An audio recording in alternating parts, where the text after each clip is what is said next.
ಇನ್ನು ರಾಜ್ಯದಲ್ಲಿ ಇವತ್ತು ಹೃದಯಾಘಾತಕ್ಕೆ ಇಲ್ಲಿ ತನಕ 5 ಬಲಿಯಾಗಿದ್ದಾರೆ.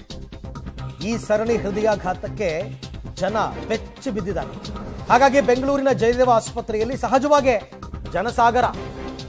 ಹೃದಯ ಸಂಬಂಧಿ ತಪಾಸಣೆಗೆ ಅಂತ ಸಾಲುಗಟ್ಟಿ ನಿಂತಿದ್ದಾರೆ ಜನ. ಹೊರರೋಗಿ ವಿಭಾಗಕ್ಕೆ OPDಗೆ ಬರೋಬ್ಬರಿ 2,000 ಜನ ಕ್ಯೂ ನಿಂತಿದ್ದಾರೆ. ಮಧ್ಯಾಹ್ನ ಆಗ್ತಾ ಬಂತು, 12 ಗಂಟೆ ಆದರೂ ಸರತಿ ಸಾಲು ಕರಗ್ತಾ ಇಲ್ಲ.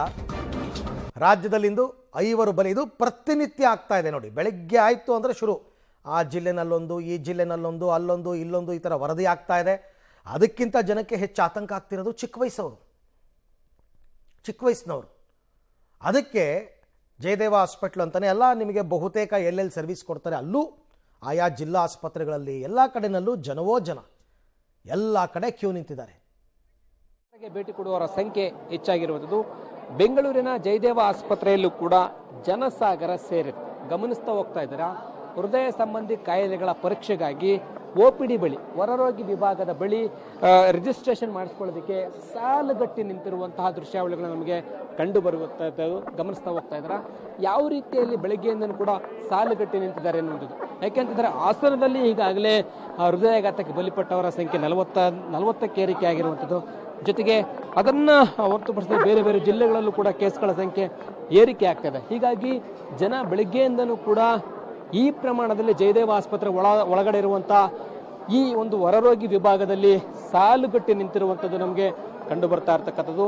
ಬೇರೆ ಬೇರೆ ಭಾಗಗಳಿಂದ, ಜಿಲ್ಲೆಯ ಬೇರೆ ಬೇರೆ ಭಾಗಗಳಿಂದ ಕಡಿಮೆ ದರದಲ್ಲಿ ಚಿಕಿತ್ಸೆ ಸಿಗುತ್ತೆ.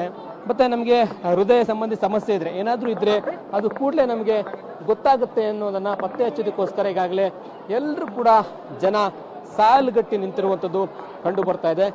ಈ ಒಂದು ECG ಇರ್ಬೋದು, ಎಕೋಕಾರ್ಡಿಯೋಗ್ರಫಿ, ಬೇರೆ ರೀತಿಯಾದಂಥ ಚಿಕಿತ್ಸೆಗಳನ್ನು ಪಡೆಯೋದಕ್ಕೂ ಕೂಡ ಎಲ್ಲರೂ ಕೂಡ ನಿಂತಿರುವಂಥದ್ದು ಗಮನಿಸ್ತಾ ಹೋಗೋದು. ನಮ್ಮೊಮ್ಮೆ ಕ್ಯಾಮ್ರಾದಲ್ಲಿ ತೋರಿಸುವಂಥ ಪ್ರಯತ್ನ ಮಾಡ್ತೀನಿ. ಯಾವ ಭಾಗಕ್ಕೆ ನೋಡಿದ್ರು ಕೂಡ OPD ಭಾಗದಲ್ಲಿ ಜನ ಚೇರುಗಳಲ್ಲಿ ಕುಳಿತಿದ್ದಾರೆ. ಮತ್ತೊಂದು ಕಡೆ OPD ಬ್ಲಾಕ್ಗಳ ಬಳಿ, ಪಾಯಿಂಟ್ಗಳ ಬಳಿ ಚೀಟಿಗಳನ್ನು ಮಾಡಿಸ್ಕೊಳ್ಳೋದಕ್ಕೆ ನಿಂತಿರುವಂಥದ್ದು. ಈ ರೀತಿಯಾಗಿ ಅವರಿಗೆ ತಮ್ಮ ಪೋಷಕರನ್ನ ಮತ್ತು ಮಕ್ಕಳನ್ನ, ಹದಿಹರೆಯದವರನ್ನ ಕೂಡ ಕರೆದುಕೊಂಡು ಬಂದು ಟ್ರೀಟ್ಮೆಂಟ್ ಕೊಡಿಸ್ಲಿಕ್ಕೆ ಅಂತೇಳಿ ಬಂದಿರುವಂಥದ್ದು. ಮಾತಾಡ್ತೀನಿ, ಒಂದಷ್ಟು ಜನರಿದ್ದಾರೆ, ಅವರು ಏನು ಹೇಳ್ತಾರೆ ಅನ್ನೋದನ್ನ. ಸರ್ ನಮಸ್ತೆ, ತಾವು ಎಲ್ಲಿಂದ ಬಂದಿರುವಂಥದ್ದು, ಯಾವಾಗಿಂದ ವೇಟ್ ಮಾಡ್ತಿದ್ದೀರಾ? ಸರ್ ಕೋರಮಂಗ್ಲದಿಂದ.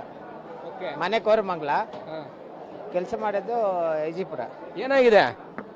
ಸ್ವಲ್ಪ ಕೈ ಎಲ್ಲ ನೋವು ಬರ್ತಾ ಇದೆ ಸರ್, ಅದಕ್ಕೋಸ್ಕರ ಬಂದೆ. ತಾವು ಎಲ್ಲಿಂದ ಬಂದಿರೋದು ಸರ್? ಶಿಡ್ಲಘಟ್ಟ ತಾಲೂಕಿಂದ, ಚಿಕ್ಕಬಳ್ಳಾಪುರ ಡಿಸ್ಟಿಕ್. ನಾನು 3ನೇ ಸತಿ ಬಂದಿದ್ದೀವಿ. ಹಾರ್ಟ್ ಪೇಷಂಟ್ ಆಪರೇಷನ್ ಮಾಡ್ಬೇಕಂತ ಹೇಳಿದ್ರು ನಾವು ಒಪ್ಕೊಳ್ಳಿಲ್ಲ, ಚೆಕಪ್ಗೆ ಬಂದಿದ್ದೀವಿ ಸರ್. ಹಂಗೆ ತೋರಿಸುವಂತ ಪ್ರಯತ್ನ ಮಾಡ್ತೀನಿ. ಈಗಾಗಲೇ ಗಮನಿಸ್ತಾ ಹೋಗ್ತಾ ಇದ್ದಾರಾ ಯಾವ ರೀತಿಯಲ್ಲಿ OPD ಬ್ಲಾಕ್ನ ಒಳಭಾಗದಲ್ಲಿ ಜನರು ಇದ್ದಾರೆ ಎನ್ನುವಂಥದ್ದು. ಈಗಾಗಲೇ ಜಯದೇವ ಆಸ್ಪತ್ರೆಯ 4 ಜಿಲ್ಲೆಗಳಲ್ಲಿವೆ. ಬೆಂಗಳೂರು, ಕಲಬುರಗಿ, ಮೈಸೂರು ಈ ಭಾಗಗಳಲ್ಲಿದೆ. ಆ ಭಾಗಗಳ ಎಲ್ಲ ಕಡೆಗಳಲ್ಲೂ ಕೂಡ ಜನಸಾಗರ ಇದೆ ಅಂತೇಳಿ ಕಳೆದ 1 ವಾರದಿಂದ ನೋಡ್ತಾನೆ ಹೋಗ್ತಾ ಇದ್ದೀವಿ. ಇವತ್ತು ವಾರದ 3ನೇ ದಿನವೂ ಕೂಡ ಚಿಕಿತ್ಸೆಯನ್ನು ಪಡ್ಕೊಳ್ಳೋದಕ್ಕೆ ಯುವಕರು ಕೂಡ ಇಲ್ಲಿಗೆ ಬಂದಿರುವಂಥದ್ದು. ಯುವಕರು ಕೂಡ ಸರದಿ ಸಾಲಿನಲ್ಲಿ ನಿಂತಿದ್ದಾರೆ, ಅವ್ರನ್ನ ಮಾತಾಡ್ತೀನಿ. ನಮಸ್ತೆ, ತಾವು ಎಲ್ಲಿಂದ ಬಂದಿರೋದು, ಏನು ಸಮಸ್ಯೆ ಆಗಿದೆ? ಇದು ಮಕ್ಕಳಿಗೆ ಹಾರ್ಟ್ ಪ್ರಾಬ್ಲಮ್ ಅಂತ. ಎಷ್ಟು ವರ್ಷ? ಒಂದು 32. ಓಕೆ. ಎಲ್ಲಿಂದ ಬಂದಿರೋದು? ಚಿಕ್ಕಜಾಜೂರು. ತಾವು ಮೇಡಮ್ ಎಲ್ಲಿಂದ ಮೇಡಮ್ ಬಂದಿರೋದು? ಚಂದ್ರಪ್ಪಣ್ಣದಿಂದ. ಓಕೆ. ಏನು ಹೇಳ್ತಿದ್ದಾರೆ? ಅದೇ ಈಗ ಹೋಗಿ ತೋರ್ಸಕ್ ಹೋಯ್ತಿದ್ದೀವಿ ಸರ್. ಯಾವಾಗಿಂದ ಕಾಯ್ತಾ ಇದ್ದೀರಾ? ಏನು ಮೇಡಮ್? ಇವಾಗ ಜಸ್ಟ್ ಬಂದಿದೆ ಸರ್, ನಮ್ಮ ಮನೆಯವರಿಗೆ 18ನೇ ಇಸ್ವಿಯಿಂದ ನಾವು ಬರ್ತಾ ಇದ್ದೀವಿ. 18ನೇ ಇಸ್ವಿಯಿಂದ ಬರ್ತಾ ಇದ್ದೀವಿ. ಹೇಳಿ ಸರ್, ಏನು ಸಮಸ್ಯೆ? ಏನಿಲ್ಲ ಸರ್, ಇದು 2ನೇ ಸಲ ಚೆಕಪ್ಗೆ ಬರ್ತಾ ಇರೋದು. ಫಸ್ಟ್ಗೆ ನಮಗೆ ಒಂದು ಸಲ ಹಾರ್ಟ್ ಪ್ರಾಬ್ಲಮ್ ಆಗಿತ್ತು. ಸೊ ಈಗ 2ನೇ ಸಲ ಚೆಕಪ್ಗೆ ಬಂದಿದ್ದೀನಿ. ಈ ಸರ್ತಿ ಜನ ಯಾಕೆ ಭಯ ಪಡ್ತಾ ಇದ್ದಾರೆ ಅಂತಂದ್ರೆ, ಸರಣಿ ಸಾವುಗಳು ಆಗ್ತಾ ಇದೆ. ಹೀಗಾಗಿ ನಾವು ಒಮ್ಮೆ ಚೆಕ್ ಮಾಡಿಸ್ಕೊಂಬನ, ಹೃದಯ ಸಂಬಂಧಿ ಸಮಸ್ಯೆ ಇದೆ, ನಮಗೆ ಮೊದಲೇ ಟ್ರೀಟ್ಮೆಂಟ್ ತೆಗೆದುಕೊಳ್ತಾ ಇದ್ವಿ, ಆ ಕಾರಣಕ್ಕೋಸ್ಕರ ಚೆಕ್ ಮಾಡಿಸ್ಕೊಂಡ್ರೆ ಒಳ್ಳೇದು ಅನ್ನೋ ಕಾರಣಕ್ಕೋಸ್ಕರ ಆಸ್ಪತ್ರೆಗಳಿಗೆ ಭೇಟಿ ಕೊಡ್ತಾರೆ. ಸುಮಾರು ಜಯದೇವ ಆಸ್ಪತ್ರೆಯಲ್ಲಿ 2,000 ಜನ ಬಂದಿದ್ದಾರೆ ಎನ್ನುವಂಥದ್ದು. 1800ರಿಂದ 2,000 ಮಂದಿ ಇಲ್ಲಿಯವರೆಗೂ ಕೂಡ ಇವತ್ತು ಮಾತ್ರ OPDಗೆ ಭೇಟಿ ಕೊಟ್ಟಿರುವಂಥ ರೋಗಿಗಳ ಸಂಖ್ಯೆ 1800ರಿಂದ 2,000 ಮಂದಿ ಬಂದಿದ್ದಾರೆ ಎನ್ನುವಂಥದ್ದು. ಪ್ರತಿದಿನವೂ ಕೂಡ ಸಂಖ್ಯೆ ಹೆಚ್ಚಾಗ್ತಾ ಇದೆ. ಮೊದಲೆಲ್ಲವೂ ಕೂಡ 1200, 1300 ಇತ್ತು. ಈಗ 2,000ದ ಸನಿಹಕ್ಕೆ ಹೊರರೋಗಿಯ ವಿಭಾಗದಲ್ಲಿ ರೋಗಿಗಳ ಸಂಖ್ಯೆ ಹೆಚ್ಚಾಗ್ತಾ ಇದೆ, ಬಂದು ಟ್ರೀಟ್ಮೆಂಟ್ ಅನ್ನು ತೆಗೆದುಕೊಳ್ತಾ ಇದ್ದಾರೆ ಅನ್ನುವಂಥದ್ದು ಕಂಡು ಬರ್ತಿದೆ. ಕ್ಯಾಮರಾ ಪರ್ಸನ್ ಅಭಿನಯ್ ಜೊತೆ ಲೋಕೇಶ್ ಪಡದಲ, ಪಬ್ಲಿಕ್ ಟಿವಿ ಬೆಂಗಳೂರು. ಒಂದು ಲೆಕ್ಕದಲ್ಲಿ ಅಟ್ಲೀಸ್ಟ್ ಈ ಕಾರಣದಿಂದ ಆದರೂ ಕೂಡ ಒಂದ್ಸರ್ತಿ ಹೆಲ್ತ್ ಚೆಕಪ್ ಮಾಡಿಸ್ಬಿಡೋಣ ಅಂತ ಬಂದಿರ್ತಕ್ಕಂಥದ್ದು ಗುಡ್ ಸೈನ್. ಆತಂಕ ಇರುತ್ತೆ. ಪ್ರತಿಯೊಬ್ಬರಿಗೂ ಜೀವ ಅಂತಂದರೆ ಅವರವರ ಜೀವ ಅದ್ರ ಬೆಲೆ ಗೊತ್ತೇ ಇರುತ್ತೆ. ಹಾಗಾಗಿ ಇವಾಗ ಹಾಸ್ಪಿಟ್ಲಿಗೆ ಬಂದು ಅವರು ಒ ಪಿ ಡಿನಲ್ಲಿ ಟ್ರೀಟ್ಮೆಂಟನ್ನು ತಗೊಂಡು ಅಥವಾ ಟೆಸ್ಟ್ ಮಾಡಿಸ್ಕೊಂಡು ಡಾಕ್ಟ್ರು ಏನು ಹೇಳ್ತಾರೆ ಅದನ್ನು ಕೇಳ್ತಾರೆ.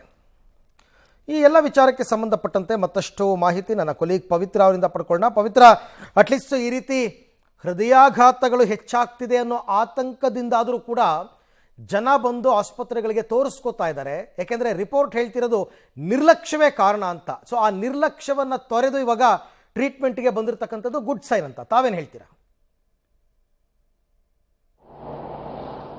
ಹೌದು ಅರವಿಂದ್, ತುಂಬಾ ಕೇಸಸ್ಗಳಲ್ಲಿ ಎಸ್ಪೆಷಲಿ ಹಾಸನದ ಕೇಸಸ್ಗಳಲ್ಲಿ ನಿರ್ಲಕ್ಷ್ಯ ಎಷ್ಟರ ಮಟ್ಟಿಗಿದೆ ಅನ್ನುವಂತಹ ಆಯಾಮದಲ್ಲೂ ಕೂಡ ಚರ್ಚೆ ಆಗ್ತಾ ಇದೆ. ಜೊತೆಗೆ ಅದನ್ನು ಕೂಡ ಅಧ್ಯಯನ ವರದಿಯನ್ನು ತಯಾರು ಮಾಡ್ತಾ ಇದ್ದಾರೆ. ಯಾಕಂದ್ರೆ ತುಂಬಾ ಜನ ಎಸ್ಪೆಷಲಿ ಯೂತ್ಸ್ಗೆ ಹೃದಯಾಘಾತದ ಸಿಂಪ್ಟಮ್ಸ್ ಗೊತ್ತಾದಾಗ ಅವರು ನಿರ್ಲಕ್ಷ್ಯವನ್ನ ಮಾಡ್ತಾರೆ. ಅದು ಗ್ಯಾಸ್ಟ್ರಿಕ್ ಇರ್ಬೋದು, ಆಸಿಡಿಟಿ ಇರ್ಬೋದು, ಅಥವಾ ಬೇರೇನೋ ಕಾರಣವನ್ನ ತೆಗೆದುಕೊಂಡು ಮೆಡಿಕಲ್ಗೆ ಹೋಗಿ ಅಲ್ಲಿ ಟ್ಯಾಬ್ಲೆಟ್ ತೆಗೆದುಕೊಂಡು ಸುಮ್ಮನಾಗ್ತಾರೆ. ಇನ್ನು ಕೆಲವರು ಅದು ಸರಿ ಹೋಗುತ್ತೇನೋ ಅಂತ ಸುಮ್ಮನಾಗ್ತಾರೆ.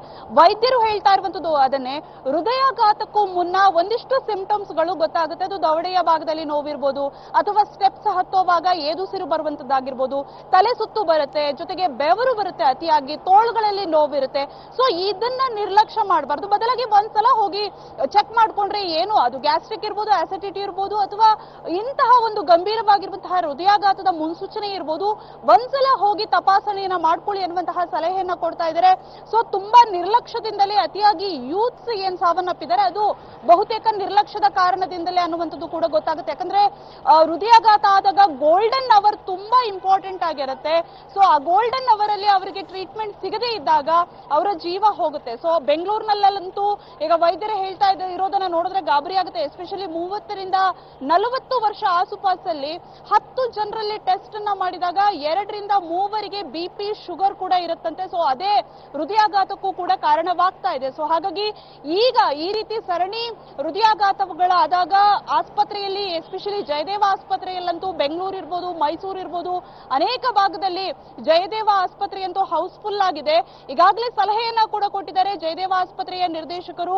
ಶಾಲಾ ಮಕ್ಕಳಿಗೆ ಸ್ಕ್ರೀನಿಂಗ್ ಆಗಿರ್ಬೋದು, ಜೊತೆಗೆ ನೌಕರರಿಗೆ ಸ್ಕ್ರೀನಿಂಗ್, ಅದು ಎಲ್ಲಾ ವಲಯದ ನೌಕರರಿಗೂ ಕೂಡ ವರ್ಷಕ್ಕೊಮ್ಮೆ ಅಟ್ಲೀಸ್ಟ್ ತಪಾಸಣೆಯನ್ನ ಮಾಡ್ಕೊಳ್ಳಿ ಅನ್ನುವಂಥದ್ದು. ಜೊತೆಗೆ ಸರ್ಕಾರಿ ನೌಕರರಿಗೆ, ಐಟಿ ಬಿಟಿ ವಲಯ ಎಲ್ಲಾ ಕಾರ್ಮಿಕರಿಗೂ ಕೂಡ ಹೆಲ್ತ್ ಸ್ಕ್ರೀನಿಂಗ್ ವಾರ್ಷಿಕವಾಗಿ ಒಮ್ಮೆ ಆದ್ರೂ ಹೆಲ್ತ್ ಸ್ಕ್ರೀನಿಂಗ್ ಅನ್ನ ಮಾಡಬೇಕು ಅನ್ನುವಂಥದ್ದನ್ನ ಕಡ್ಡಾಯಗೊಳಿಸುವಂತೆ ಸೂಚನೆಯನ್ನ ಕೂಡ ಕೊಟ್ಟಿದ್ದಾರೆ. ಸೊ ಹಾಗಾಗಿ ಆರೋಗ್ಯ ಇಲಾಖೆ ಅದನ್ನ ಕೂಡ ಇಂಪ್ಲಿಮೆಂಟ್ ಮಾಡ್ತಾ ಇದೆ. ಸೊ ಓವರ್ ಆಲ್ ನಿರ್ಲಕ್ಷ್ಯ ಬೇಡ. ಅಟ್ಲೀಸ್ಟ್ ಒಂದು ಈಗ ಆ ಟ್ರೆಂಡ್ ಹೆಚ್ಚಾಗ್ತಾ ಇರೋದ್ರಿಂದ ಸಣ್ಣ ಕಾಷನ್ ತೆಗೆದುಕೊಂಡ್ರೆ ಒಂದು ಜೀವ ಕೂಡ ಉಳಿಯುತ್ತೆ. ಅರವಿಂದ್, ರೈಟ್, ಥ್ಯಾಂಕ್ ಯು ಪವಿತ್ರ, ತಮ್ಮೆಲ್ಲ ಮಾಹಿತಿಗೆ ಧನ್ಯವಾದ. ಹಾಗಾಗಿನೇ ಈಗ ಯುವಕ ಯುವತಿಯರೆಲ್ಲರೂ ಕೂಡ ಈ ಪರಿಪ್ರಮಾಣದಲ್ಲಿ ಆಸ್ಪತ್ರೆಗಳಿಗೆ ದೌಡಾಯಿಸ್ತಾ ಇದ್ದಾರೆ.